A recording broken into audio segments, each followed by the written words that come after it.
Olá, meninos! Nós terminamos o nosso capítulo 6, não foi?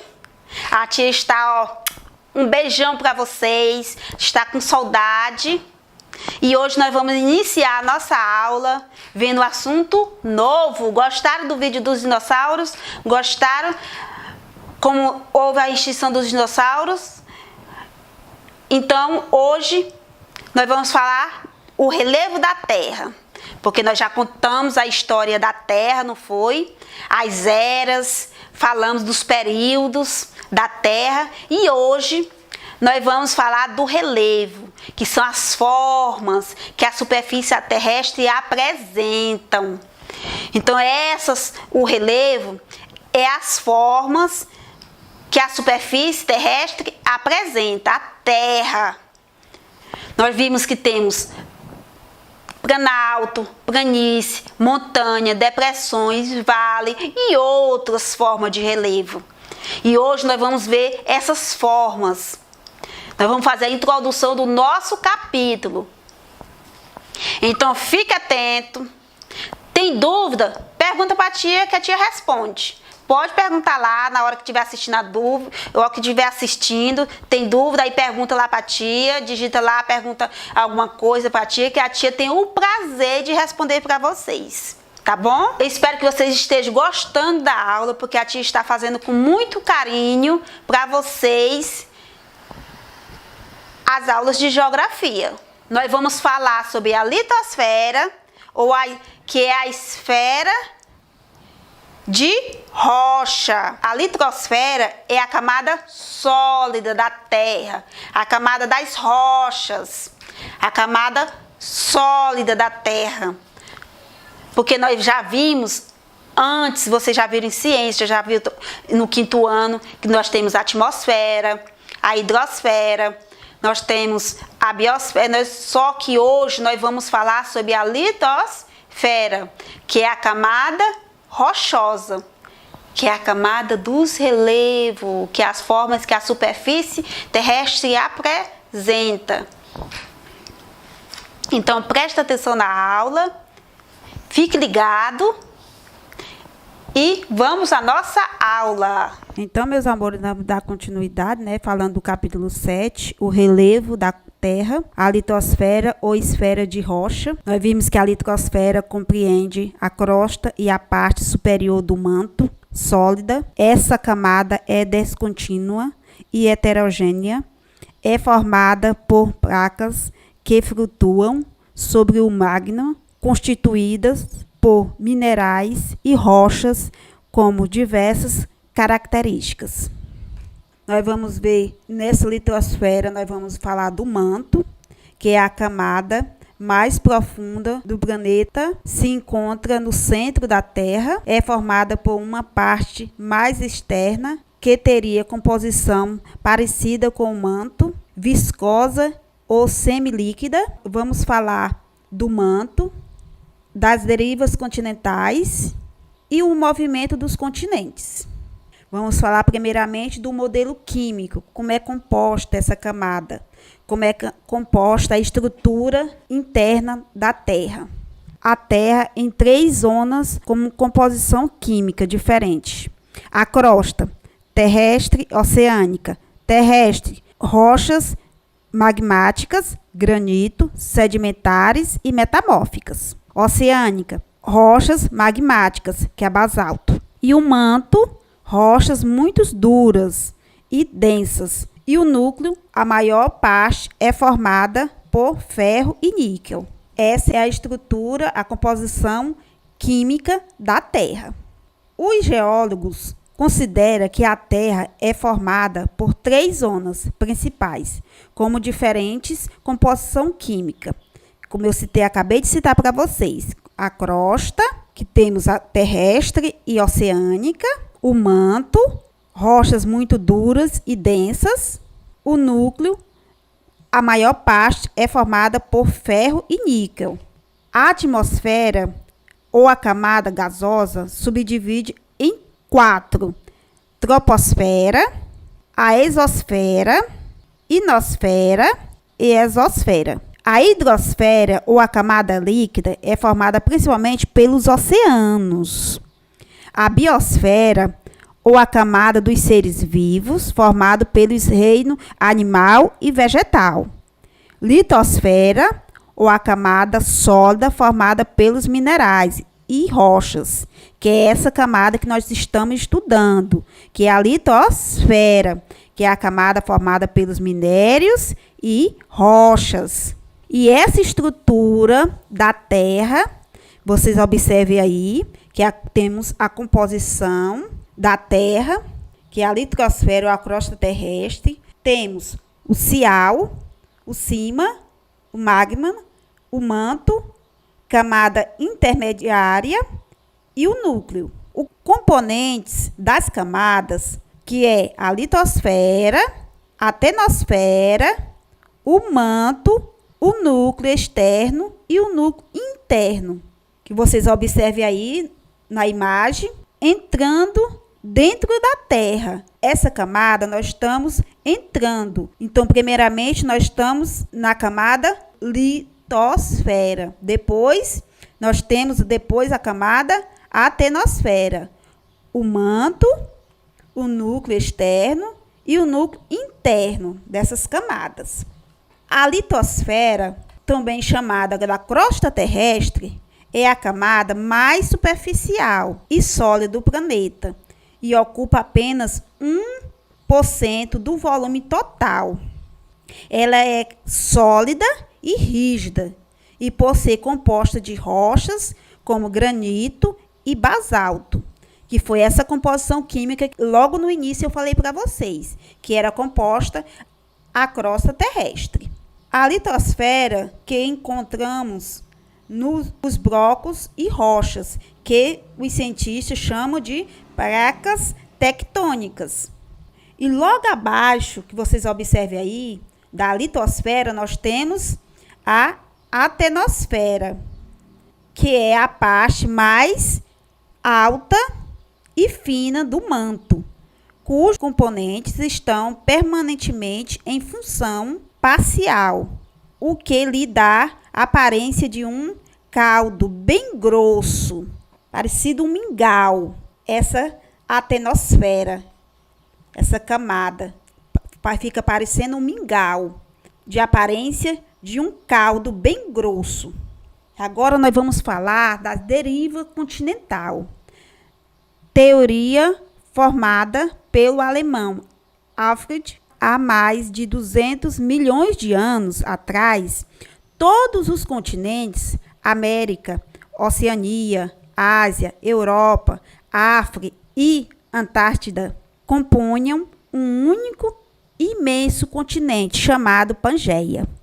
Por isso, a África e o Brasil se encaixam perfeitamente. A teoria do alemão Alfred não conseguiu explicar por que os continentes se distanciaram. Portanto, na década de 1960, surgiu uma nova teoria, a tectônica das placas. Essa teoria afirma que a litosfera estava composta de pelo menos 3 placas rígidas que se movem constantemente, chamada de placas tectônicas. Estas placas, chamadas de tectônicas, boiam sobre um material líquido e muito quente. Que material esse? É o magma. O movimento das placas nos oferece explicações sobre a origem das montanhas, dos terremotos e sobre os vulcanismos. Então, na próxima aula, a tia vai explicar como foi essa deriva dos continentes. Como antes os continentes eram formados, primeiramente, 200 milhões de anos e até os dias atuais, a formação dos continentes. Então, na próxima aula, fiquem ligados e a tia vai passar um vídeo para vocês assistirem como é a formação da estrutura da Terra. Então, até a próxima aula.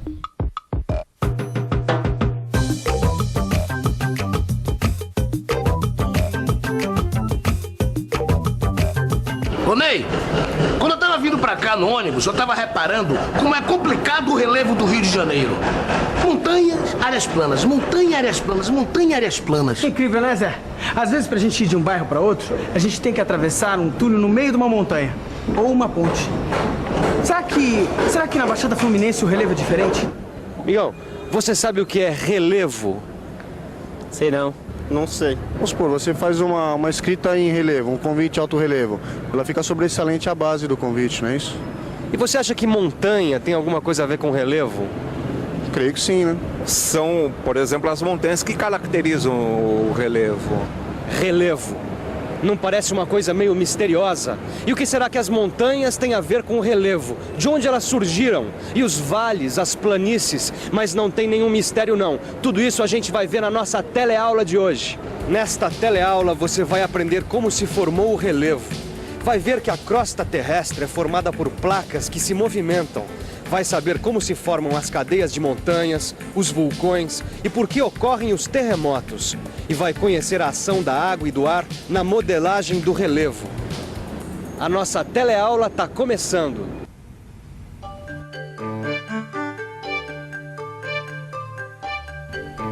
Bom dia, Maurício. Tudo bem? Bom dia, seu Claudinei. Eu estava aqui estudando o relevo do seu terreno. Sei. Você já viu todas as diferenças de nível que ele tem? As colinas, os vales. Isso. Eu acho que vai dar para o senhor construir a sua casa aqui, nessa elevação. Ótimo. Era exatamente o que eu queria quando eu comprei esse sítiozinho no interior. Eu fico com uma linda vista e se tiver um temporal, a casa não inunda. É bom poder aproveitar essa paisagem, né? A natureza é uma coisa incrível mesmo.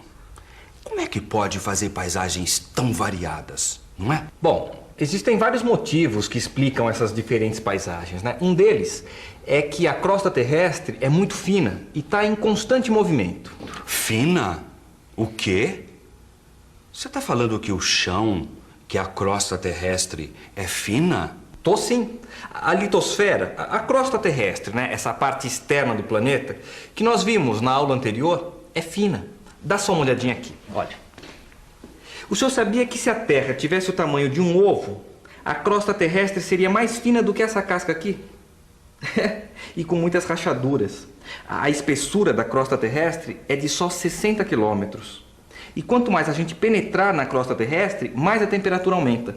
Aumenta 1 grau Celsius a cada 30 metros. A cada 30 metros que você desce em direção ao centro da Terra, a temperatura aumenta em 1 grau Celsius. Vai ficando cada vez mais quente. Imagina a temperatura bem no centro. 5.550 graus. Mas não precisa ir tão longe para já estar bem quente. A 60 quilômetros de profundidade, a temperatura é tão alta que as rochas já não podem mais estar em estado sólido. É onde começa a outra camada, o manto terrestre, formada por um material pastoso, o magma. A crosta terrestre flutua sobre o manto do mesmo jeito que essas pedras de gelo nesse copo. É isso mesmo. Toda a crosta terrestre, todos os continentes, se movem sobre a camada do manto terrestre. Esse movimento é conhecido como deriva continental.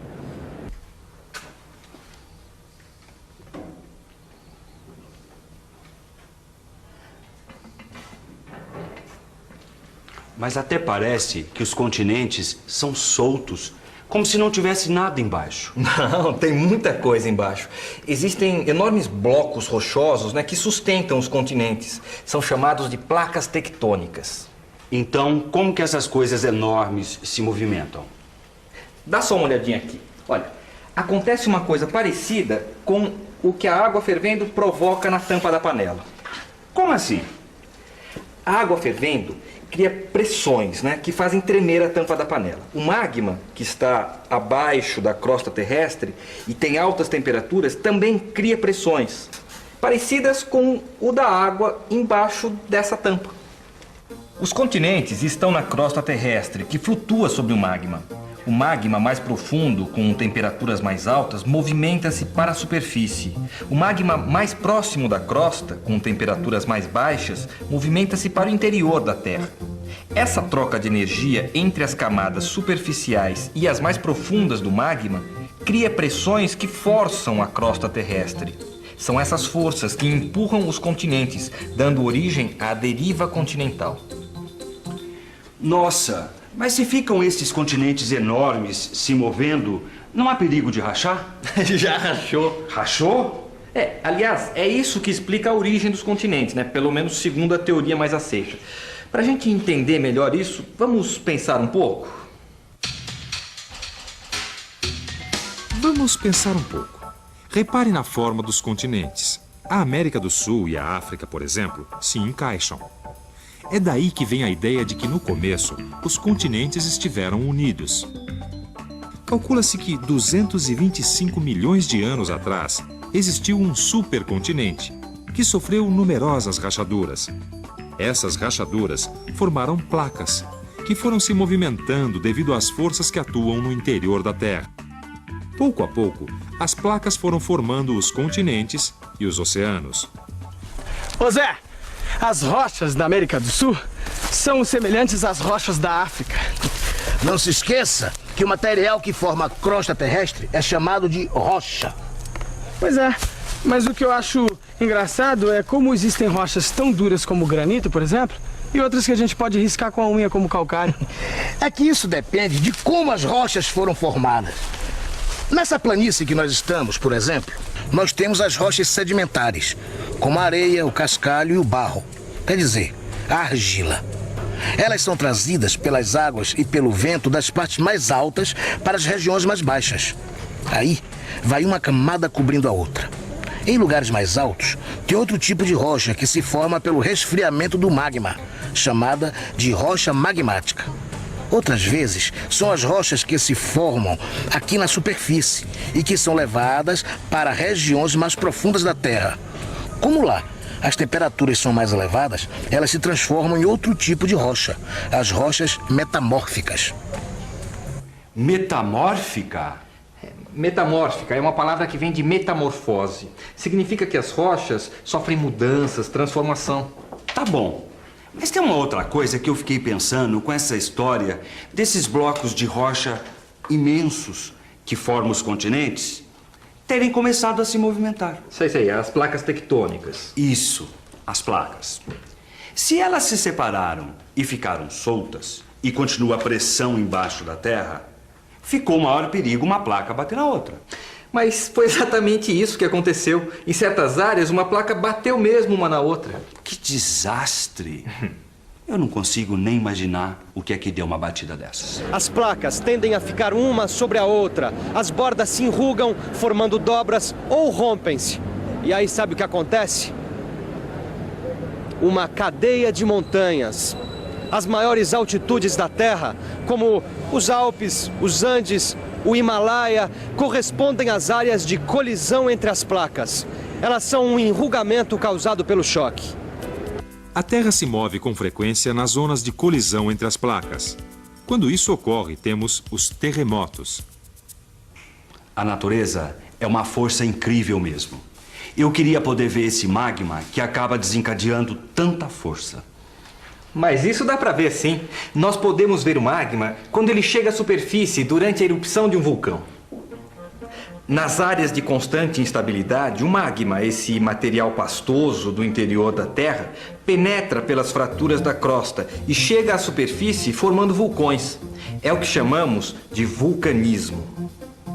Esquematicamente, temos essas formas de relevo: a montanha, o planalto e, já no nível do mar, a planície. Planície, como essa aqui onde eu tô querendo construir. Planícies são terras planas, que antigamente estavam cobertas pelas águas, ou dos rios ou dos mares. Foi o depósito de cascalho, areia e argila trazidos pelo vento e pela chuva de outros lugares que foi se acumulando até dar origem a essas terras. Você já viu como as forças do interior da Terra modificam o relevo. Agora, além desse fator interno, você pode ver que fatores externos, como a chuva e o vento, atuam sobre o relevo.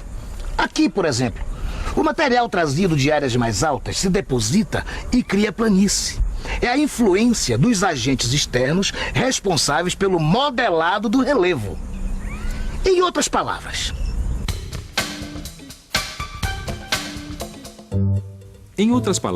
as forças que atuam no interior da Terra são responsáveis pelas diferenças de nível na superfície da Terra.